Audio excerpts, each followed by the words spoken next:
In the silent hours of the night, when the world falls into a deep sleep and only a few souls rise to connect with their Creator, there exists a moment so powerful, so intimate, that it defines the essence of submission, Sujood. Forehead touching the ground, heart lowered before Allah, ego shattered completely, this is where becomes closest to the divine. But within this deeply spiritual act lies a subtle instruction that surprises many, the discouragement of closing the eyes during sujood. At first glance, it feels natural. When humans want to concentrate, they close their eyes. When they want to escape distraction, they shut out the world. So why would something that seems to increase focus be discouraged in such a sacred act? The answer is not just a rule. It is a journey through psychology, spirituality, discipline, and the hidden wisdom of Islam. Imagine a young man named Zayd. He was sincere, deeply emotional, and always searching for a stronger connection with Allah. Every night, he would stand in prayer, tears flowing, heart trembling. And in sujood, he would always close his eyes, believing it made his prayer more powerful. One night, after a long and heartfelt prayer, he met an elderly scholar in the mosque. The man had a calm face, eyes full of wisdom, and a voice that carried the weight of years spent in. Zayd asked him, "Sheikh, when I go into sujood, I close my eyes so I can feel more connected. It helps me imagine Jannah, it removes distraction, is that good?" The old man paused, smiled gently, and said, "My son, what if I told you that the Messenger of Allah PBUH discouraged that?" Zayd was shocked. "But why? Isn't it better for concentration?" The scholar leaned closer and whispered, "Sometimes, what feels better is not what is more correct.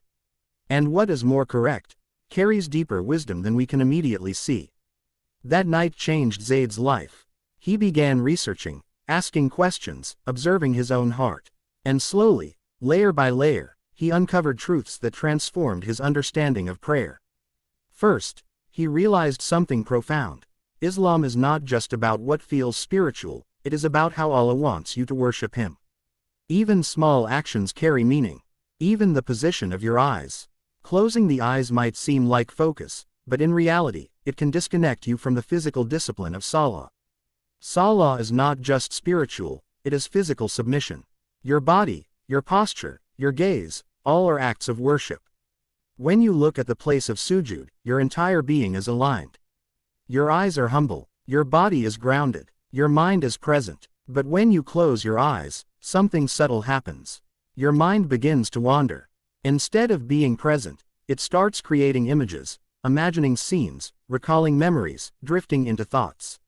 What feels like focus can actually become a doorway to distraction. Zayd tested this. One night, he prayed with eyes open. It felt harder. His mind resisted. He noticed every detail. The carpet, the light, the silence. The next night, he closed his eyes again. It felt easier, but his thoughts drifted. He imagined things. He wasn't fully there. That's when he understood. True focus is not escape. True focus is presence. The Prophet PBUH was teaching something deeper than comfort. He was teaching discipline. Another layer of wisdom revealed itself. By keeping the eyes open, a person maintains alertness.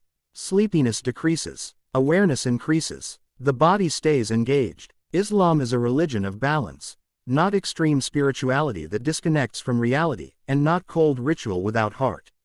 It is a perfect harmony. Closing the eyes can sometimes lead to exaggeration, turning salah into something based on personal feeling rather than prophetic guidance. And this is where the real shock lies. Many people today chase emotional highs in worship. They want to feel something intense. They think the stronger the feeling, the better the. But Islam teaches something different. Consistency over intensity. Correctness over creativity. Following over innovating. Zayd realized that by keeping his eyes open, he was not losing connection, he was gaining sincerity. He was aligning himself with the Sunnah. And in that alignment, there was a deeper, quieter, more stable connection with Allah. Days turned into weeks. His prayer changed. It became less dramatic, but more real. Less emotional, but more grounded. Less imagined, but more present. One night, in sujood, with his eyes open and his heart fully focused, he felt something he had never felt before. Not overwhelming emotion, not dramatic tears, but a calm, powerful presence. A feeling that Allah was near, not because of what he imagined, but because he was exactly where he was supposed to be, doing exactly what he was taught to do. And in that moment, he understood the secret. The discouragement of closing eyes in sujood is not about restriction. It is about protection. Protection from distraction. Protection from innovation. Protection from turning worship into something based on personal preference instead of divine guidance. It is about training to submit completely, not just in big actions, but in the smallest details. Because true servitude is not doing what you feel is best. It is doing what Allah loves the most. And sometimes, what Allah loves is hidden in the simplest actions. Like where you place your eyes when your forehead touches the ground. So the next time you go into sujood, remember this. It is not just a position. It is a test of obedience. A moment where you choose between what feels right, and what is right. And in that choice lies the difference between ordinary prayer, and a prayer that transforms your soul. This is the wisdom. This is the hidden depth.